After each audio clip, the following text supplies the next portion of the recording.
Mari kita bersatu di dalam doa.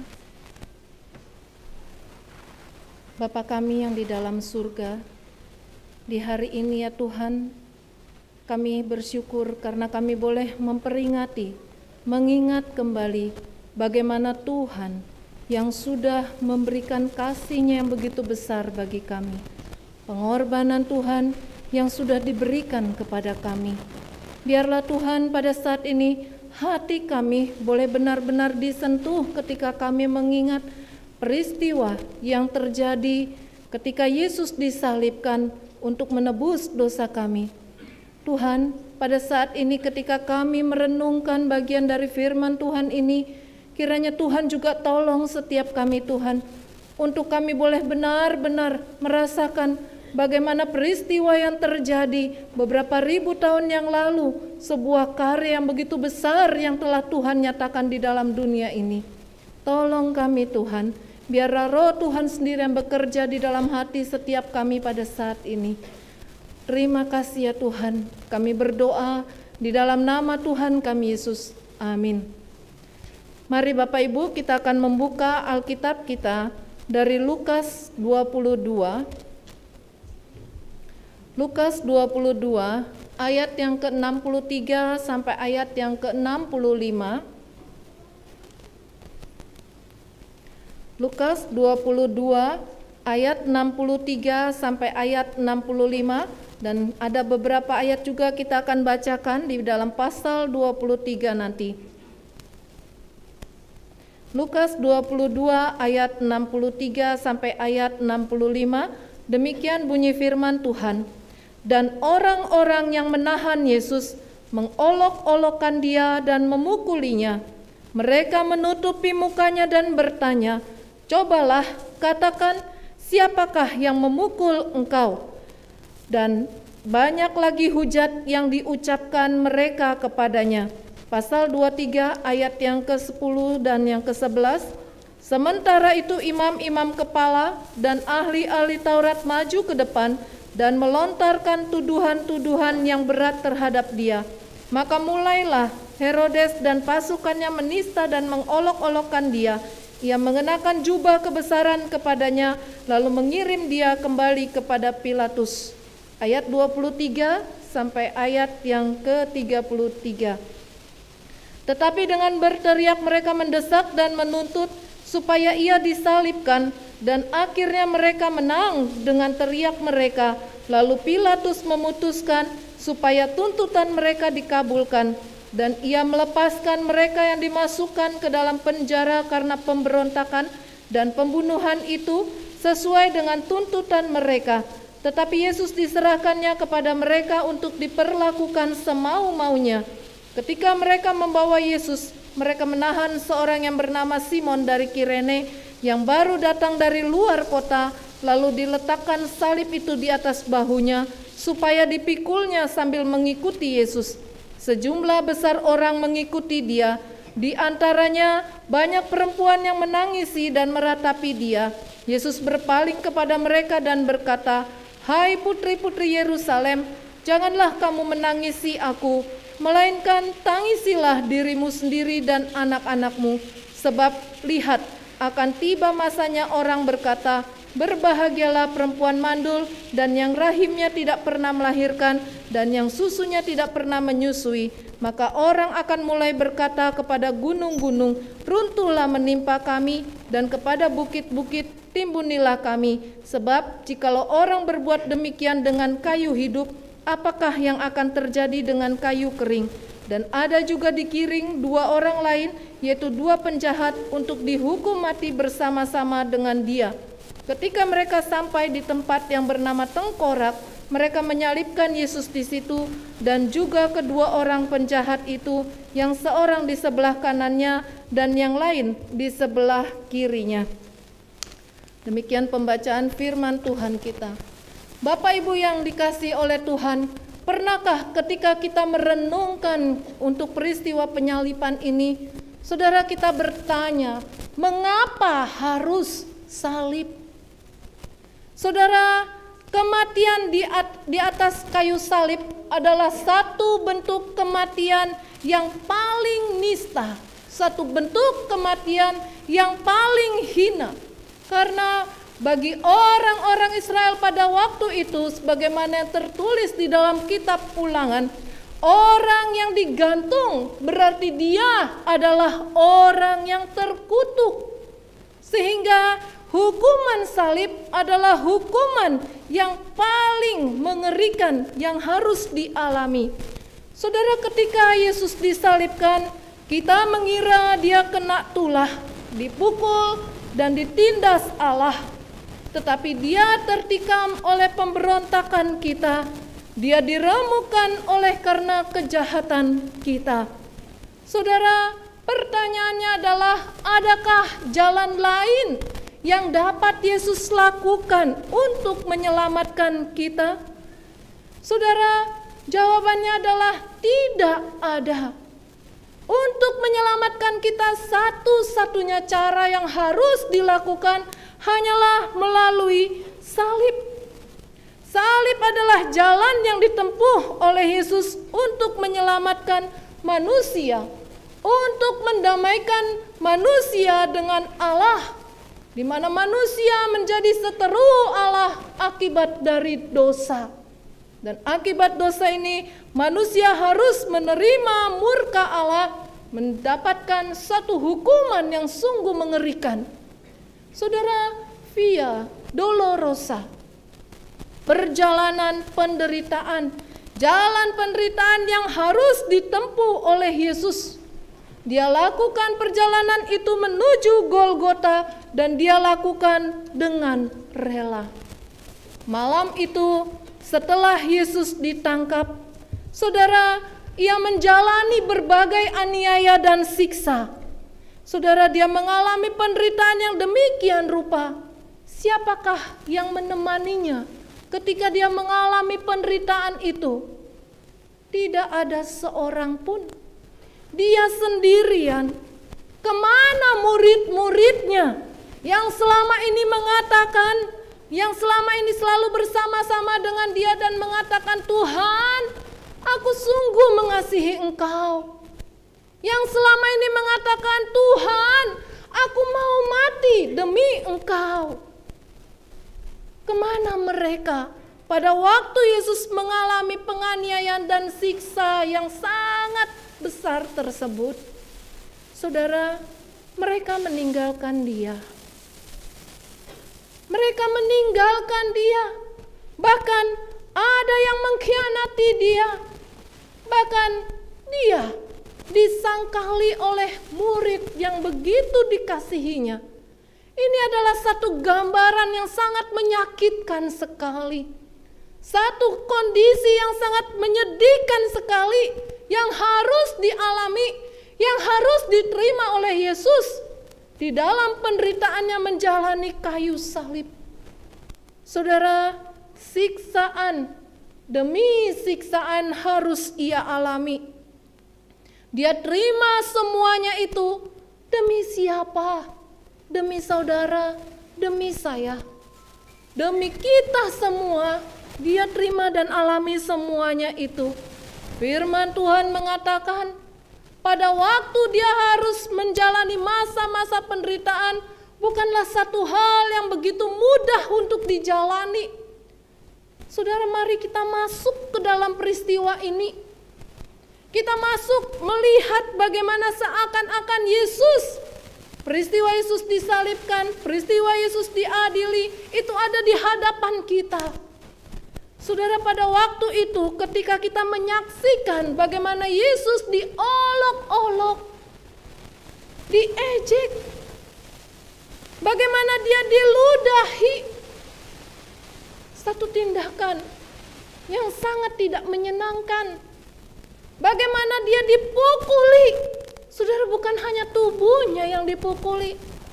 Alkitab mengatakan termasuk kepalanya pun. Kepala Tuhan kita itu dipukuli oleh orang-orang yang pada waktu itu menyiksa dia. Saudara, tidak sampai di situ. Sudah diolok, diejek, dipukuli. Kepalanya itu harus ditusukkan dengan mahkota. duri. Ada satu penelitian yang mengatakan bahwa mahkota duri itu terdiri dari duri-duri yang mengandung racun, yang menusuk, menancap ke dalam kepala Yesus. Bukan mahkota yang dari emas, bukan mahkota yang menyenangkan, tetapi inilah suatu cara, satu hal yang harus Yesus alami di dalam penderitaan menuju salib. Kepalanya pun diberikan mahkota duri yang membuat darah mengalir dari kepalanya. Saudara, Yesus yang adalah Tuhan segala, Dia yang adalah Raja segala raja, tetapi pada waktu itu Dia direndahkan sedemikian rupa, Dia dihina sedemikian rupa. Tidak ada manusia yang sampai hari ini mengalami penghinaan yang begitu besar sebagaimana yang Yesus alami. Demi siapa? Bukan karena kesalahannya, tapi karena kita, karena saya, karena saudara, dan karena kita semua. Pada waktu Dia mengalami itu semua, saudara, ketika kita merenungkan, ketika kita menyaksikan apa yang Yesus alami, apa yang Dia lakukan, marahkah Dia, berteriakkah Dia, memberontakkah Dia dengan semua perlakuan yang tidak adil, yang begitu kejam yang harus Dia alami? Saudara, Dia hanya diam. Dia hanya menerima. Bahkan tidak ada dendam sedikit pun di dalam hatinya. Tidak ada niat untuk melakukan pembalasan terhadap orang-orang yang pada waktu itu sudah melakukan kekerasan, kekejian terhadap dirinya. Saudara, Yesus hanya diam. Orang-orang yang sebelumnya mengatakan Hosana, Hosana, diberkatilah Dia yang datang sebagai Raja dalam nama Tuhan. Orang-orang yang begitu mengeluh-elukan ketika Yesus masuk ke Yerusalem. Tetapi pada saat itu, apa yang mereka teriakan? Yang mereka teriakan adalah salibkan Dia, salibkan Dia. Seolah-olah mereka benar-benar ingin supaya Yesus disalibkan untuk mendapatkan suatu kepuasan. Tidak ada lagi teriakan pujian, kemuliaan bagi Yesus. Tapi yang ada pada saat itu adalah hujatan yang diberikan kepada Yesus. Saudara, Dia dianiaya, tetapi Dia membiarkan dirinya ditindas dan tidak membuka mulutnya.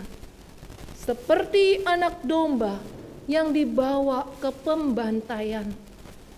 Diam, tidak melakukan sesuatu pun.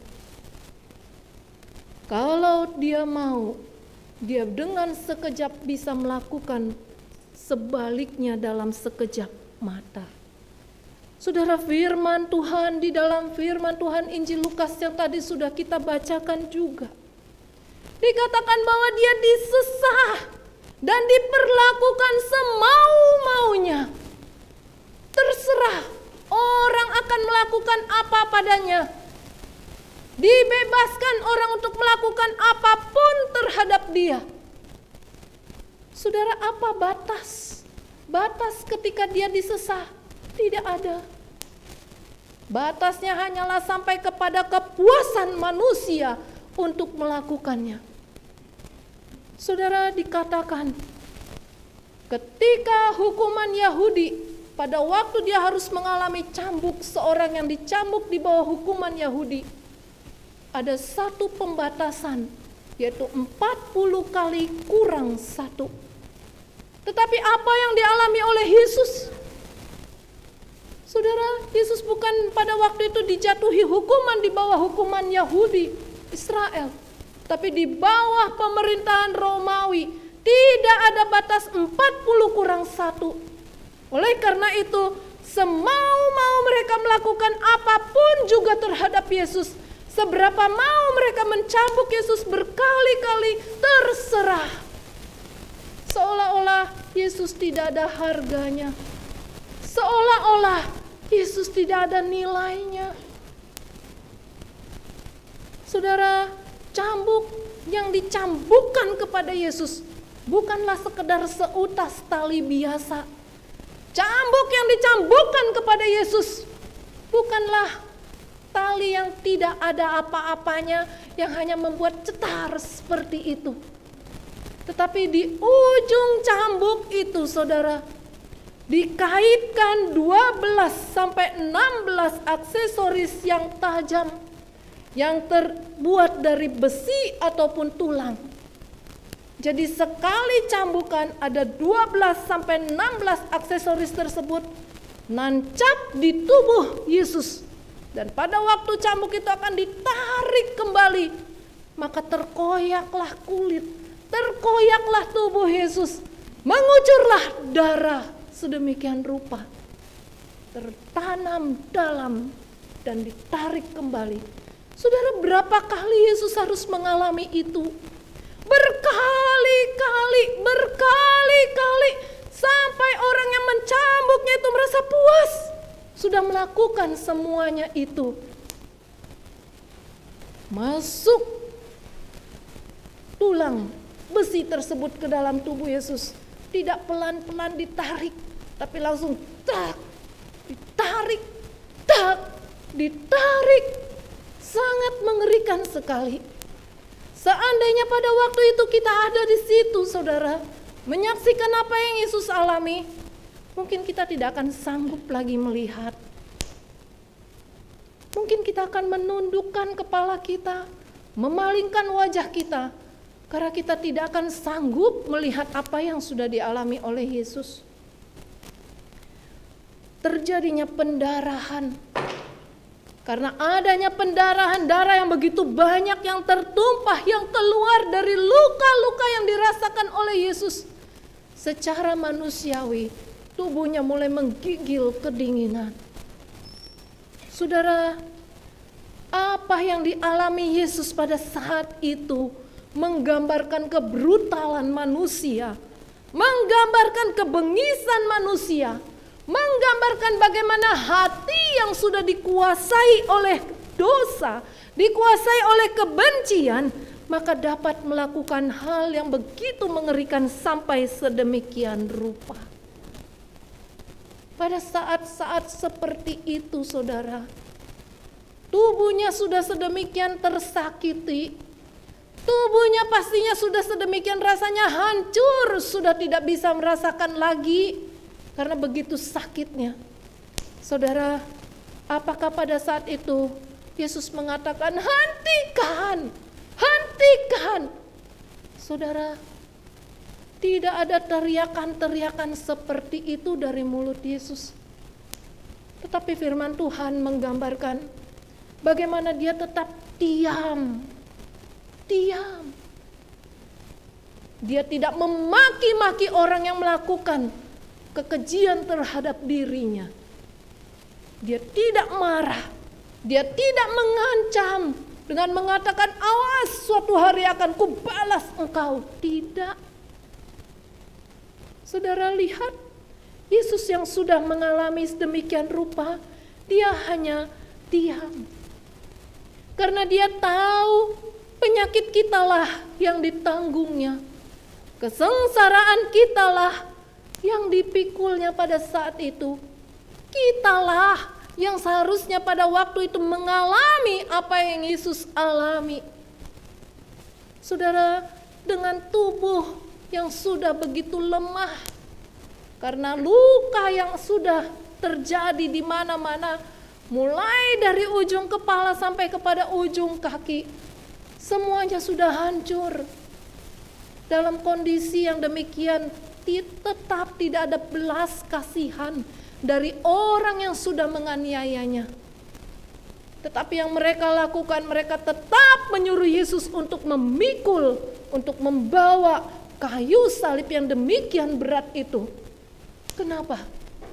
Karena bagi orang-orang Romawi pada waktu itu, orang yang membawa kayu salib yang akan disalibkan dengan membawa kayu salibnya sendiri, itu berarti adalah dipermalukan, dipertontonkan kepada orang banyak. Saudara, itulah yang dilakukan juga terhadap Yesus. Yesus dipermalukan, dipertontonkan di dalam segala kelemahan ketidakberdayaannya pada waktu itu. Saudara, karena sudah begitu lemah, maka akhirnya tentara Romawi menyuruh Simon dari Kirene untuk membawa salib Yesus ke Bukit Golgota. Kemana para murid? Bahkan dalam perjalanan menuju kayu salib pun mereka tidak nampak terlihat. Pada waktu melihat Yesus sudah tidak berdaya begitu pun, para murid tidak ada yang memberikan pertolongan. Kalau waktu itu kita ada di tempat itu, saudara kita yang sering kali mengatakan, Tuhan aku mengasihi engkau. Yesus aku mengasihi engkau. Kita yang menyanyikan pujian, aku mengasihi engkau ya Yesus. Saudara, apakah kita akan menghampiri Yesus? Apakah kita akan menguatkan, akan memberikan pertolongan kepada Yesus yang sudah sedemikian rupa sebagai bentuk kasih kita? Ataukah pada saat itu kita seperti murid-murid Yesus yang pergi meninggalkan Yesus? Kalaupun mereka ada, mereka tidak mau dekat dengan Yesus yang sudah dalam keadaan yang seperti itu. Di mana kita? Apa yang kita lakukan? Seandainya saya dan saudara ada di situ, menyaksikan secara langsung bagaimana Yesus sudah tidak berdaya untuk memikul kayu salib. Saudara, di atas kayu salib, tangan dan kakinya yang dipaku. Ketika kayu salib itu didirikan, justru dengan adanya gaya gravitasi bumi yang menarik ke bawah, dan hal ini akan membuat tangan yang dipaku itu semakin terrobek. Semakin banyak darah yang mengalir, semakin banyak luka yang terjadi, dan membuat manusia Yesus pada akhirnya kesulitan untuk bernafas, oksigen mulai berkurang. Saudara, penderitaan ini terus dialami oleh Yesus. Waktu kita melihat orang yang mengalami susah untuk bernafas, kalau itu adalah keluarga kita, maka kita pun akan merasakan sakit hati kita. Saudara, kalau waktu itu kita melihat Yesus yang mengalami kesulitan untuk menghembuskan, untuk menarik nafasnya, bagaimana perasaan kita? Saudara, menyaksikan Yesus yang disalib, boleh dikatakan babak belur, penuh dengan darah, tubuhnya hancur. Saudara, inilah penyiksaan yang paling kejam yang pernah dilakukan, yang pernah terjadi, yang sangat mengerikan.